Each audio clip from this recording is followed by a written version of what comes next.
Good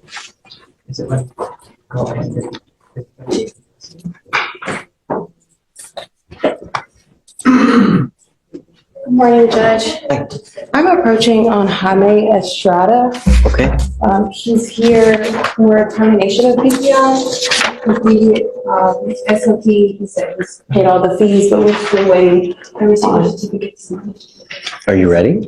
Quick legal insight. When they're talking about a termination of the SOP, they mean ending the court's standard operating procedure requirements. Basically, the defendant saying, "Hey, I paid everything, let me go." But courts don't just take your word for it, they want proof. A missing receipt can mean the difference between walking out free or being stuck another day. Always keep that paperwork handy. Did you receive word that he's paid everything as well? Yeah. So the only thing about that, I've emailed it to Brenda. We are waiting on Calgary's report from the CSO. That's just been. Okay, so do you have anywhere else to go? I do have to run to ERD. What time does that usually end? But 12:30-ish. Okay. You know, I mean, today's a light day, so maybe 12. I don't know, we haven't gotten word. I guess we could roll it to tomorrow to see. Yeah, I was just gonna say that if we, if I come back and we're still waiting, if we roll it, can we waive him just because he's here today? And, Does he have a receipt that he's paid? Have you asked him? Yeah, see if he, because they're gonna give him a receipt anytime you pay, you know? He should have a receipt. Let me follow up. Yeah, see that, and then so that we know that he actually did pay, and then assuming that he did, then yeah, we'll waive tomorrow. Okay. Judge, can we deal with the open boards? Oh,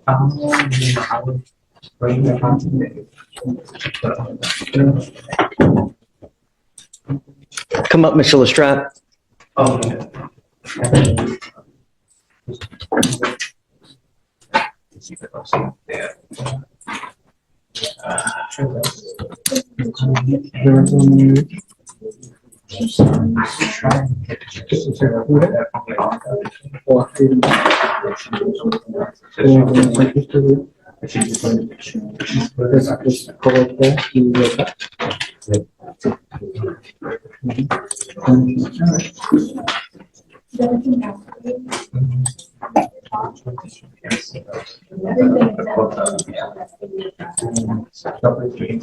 Let's do this.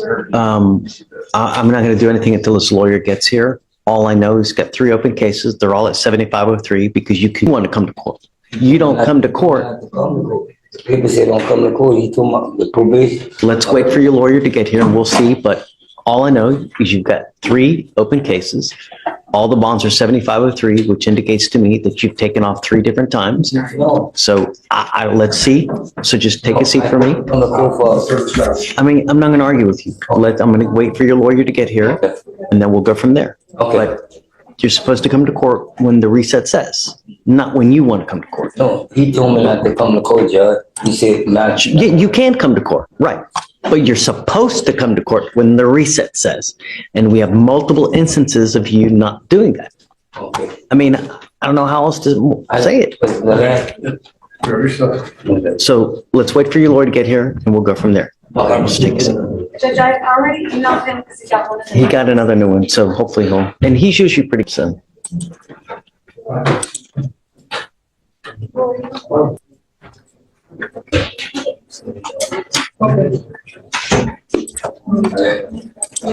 And after we're done with Right. Ready?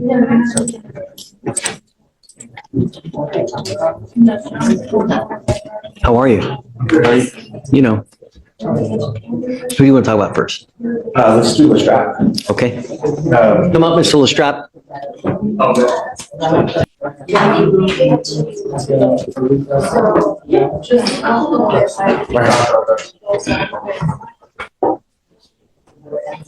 So Judge, there was a misunderstanding on this case. So on his older cases, his appearance was waived. He wasn't required to come to court. It's when they did the new 2B on the new case, which I believe is beer and a bag of candy. And so that's when I try to contact him to get him to come in. Beer and a bag of candy. Of all the things to risk jail for, really? Now, this might sound small, but under Texas law, even petty theft counts as a Class B misdemeanor, up to 6 months in jail. Here's the kicker. Repeat enough times, and suddenly you're staring at felony charges. So, audience question, do you think this guy is acting out of pure desperation, or just making one bad decision after another? Couldn't get in contact with him. Then he had to schedule a court date for the old cases, and that's when the court revoked his bond based on those old cases. He said he received the letter, so he came in today to address the letter, obviously, and that's why he's here today.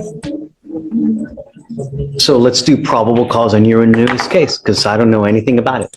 Mr. Lestrap, you've now picked up a third theft case. You're now charged with another Class B misdemeanor. You're facing up to 6 months in jail and or a $2,000 fine. We're going to do probable cause. You have the right to remain silent. Anything you say can or will be used against you, sir. Yes, Judge. The officer was dispatched to a Walgreens in Harris County, Texas. Walgreens told officers that the defendant entered the store and proceeded to take several items, including a case of beer and a large pack of candy, and walked past all points of sale without paying. The complainant told the officers that most of the employees knew the defendant by name and sight.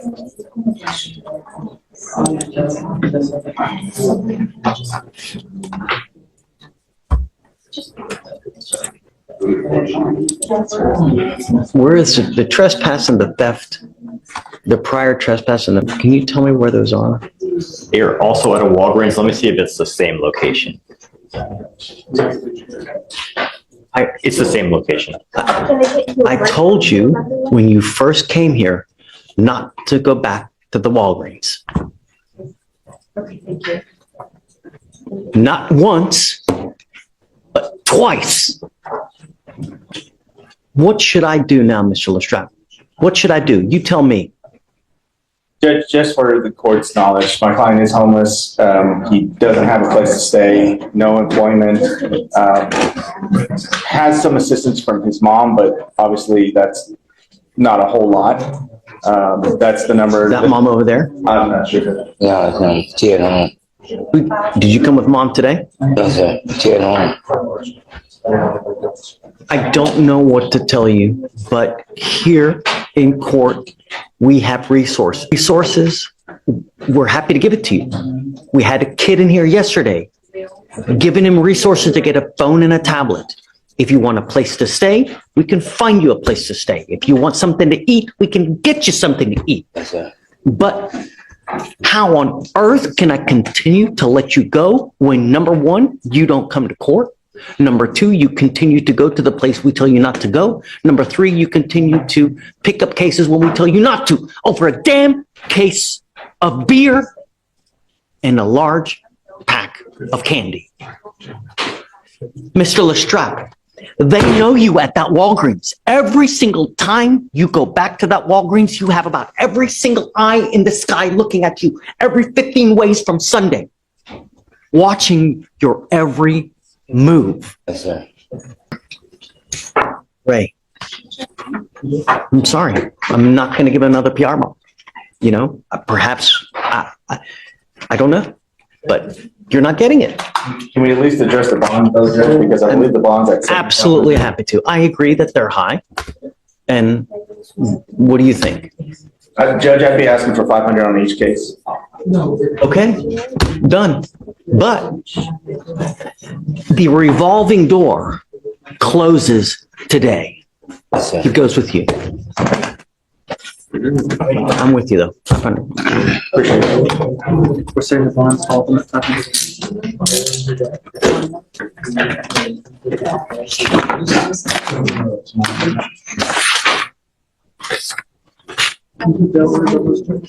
I will. Good morning, gentlemen. You are Mr. Lowry. You must be Mr. Benson then. All right, gentlemen, both of you have picked up criminal cases, and it looks like you've worked out an agreement with the state and your defense lawyer. It looks like both of you, Mr. Benson, are charged with theft, and you're facing up to 6 months in jail and or a $2,000 fine. And Mr. Lowry, you were charged with criminal trespass, as well, you're facing up to 6 months in jail and or $2,000 fine. The agreement you have worked out, Mr. Benson, is 22 days in jail, credit for the 22 days so that you are done today.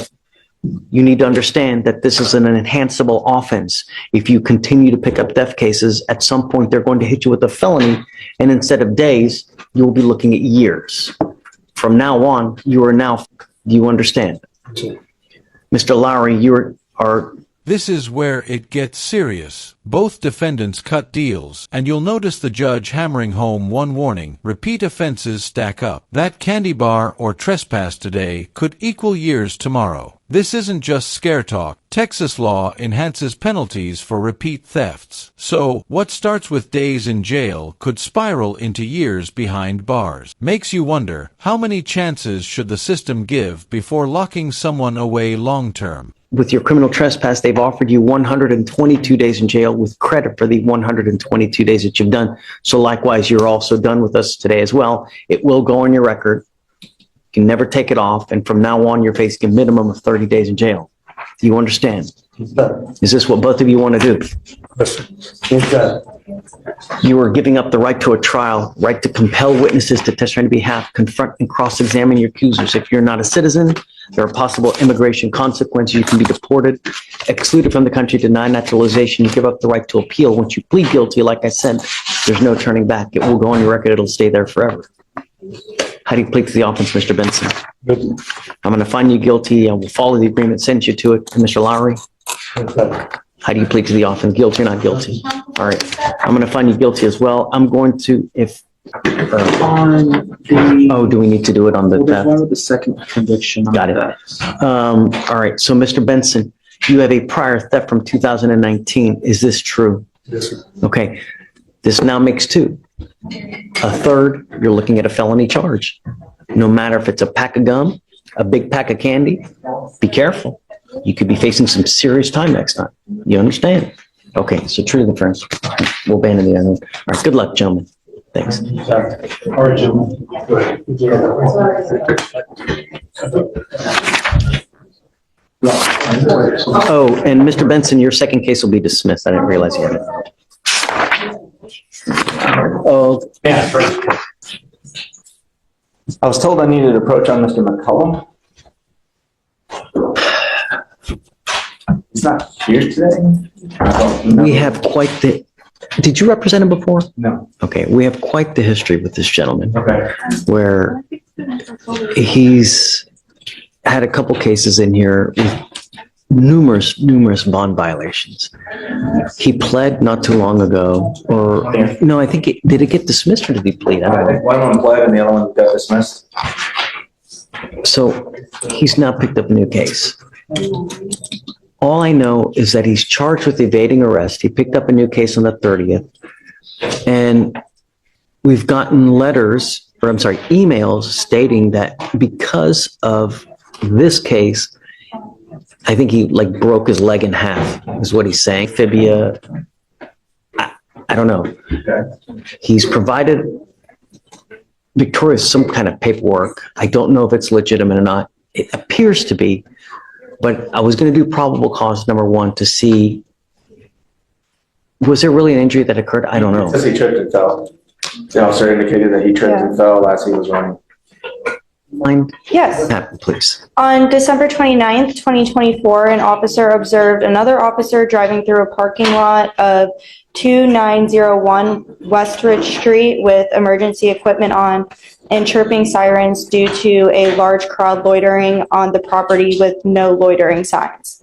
The officer observed in the left side mirror the defendant toss an object underneath a motor vehicle on the property.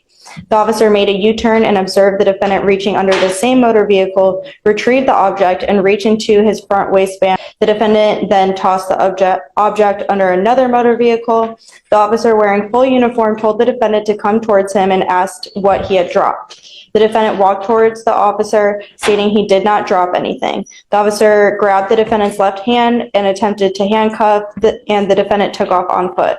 The officer chased the defendant, and the defendant tripped on a drainage The defendant evaded for approximately 100 feet. The officer looked underneath the motor vehicle and retrieved an unholstered black Glock. The defendant was identified by his Texas driver's license. Did he suffer an injury as a result of that trip and fall? Does the officer notate? Because from what the email says is that he went to the hospital. Now here's some courtroom drama. Running from police, tripping, breaking your leg, and oh yeah, they recover a gun under a car? That's like the worst case scenario for a defendant. Legally speaking, an injury doesn't erase the crime, but it can stall proceedings. Judges sometimes allow medical delays if someone can't appear. Still, you'll notice the judge here isn't showing much sympathy. History matters, and this defendant's track record is already stacked against him. At that time? Is that what that says? No, and it does not say anything regarding whether he was taken directly to JPC or whether he was taken to the hospital. This is a Houston Police Department case, so we do have the offense report, so I can... Do you mind looking it up real quick? Yeah. Maybe just the DIMS doesn't say it. Mhm. The emails that we've gotten is saying that he's in such pain and such dire circumstance that he cannot make it to court. But I have quite the history with this gentleman where... Yes, so he was taken to the hospital due to a leg injury. He was taken in an ambulance. Does say that? Yes, Judge. Okay. So I've appointed you to represent him. If you don't mind reaching out to him to see how bad is it, when can we get him here, how, and we'll go from there. I did see he has felony on the 30th, so I'll see if I can get in contact with him and find out if he's going to come to that, and if so, we'll just do it the same day. Yeah, I'm okay with it. Okay. Okay, great. Okay, perfect. That way you can, now, one more thing. In the past, he has also emailed me with a bunch of stuff before. So when you reach out to him, Communicate or anything. don't call me, don't email. It's been quite, just please. Yes, Yeah, okay. Time are we given? Because you said you wanted to visit the hospital. So you're saying he's 9 p.m. tonight. Okay. Do you want Friday or? I think that's it. I think we're done. What? There's some places that are falling around and which is overstretched more. I'm not sure. Garrett is one of them. I want to see this is Ray. Yeah, I remember. You said Garrett? Iman. I'm on.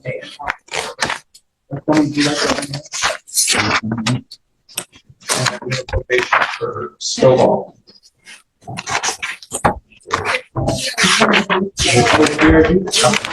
I mean, unless,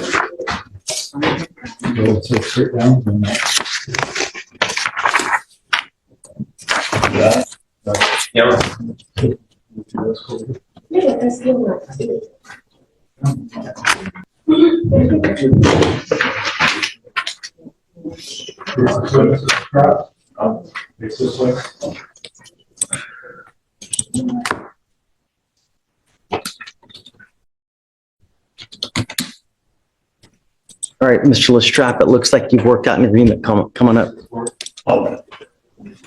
I really hope that you heard what I said to you earlier. Every time you go to this Walgreens, they know who you are, every single person. So every time you come back, what do you think they're going to do?